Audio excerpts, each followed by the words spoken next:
நான் ஒரு கடிகாரம் ஏன் சுற்றுகிறோம் என்று தெரியாமல் சுற்றுதுமா இங்கு என் வாழ்வும்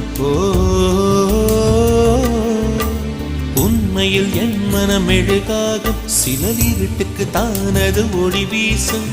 கடைசி வரை தனியாய் உருகும் பிறரின் முகம் காட்டும் கண்ணாடி அதற்கு முகம் ஒன்றும் இல்லை அந்த கண்ணாடி நான் தானே முகமே இல்லை என்னிடம்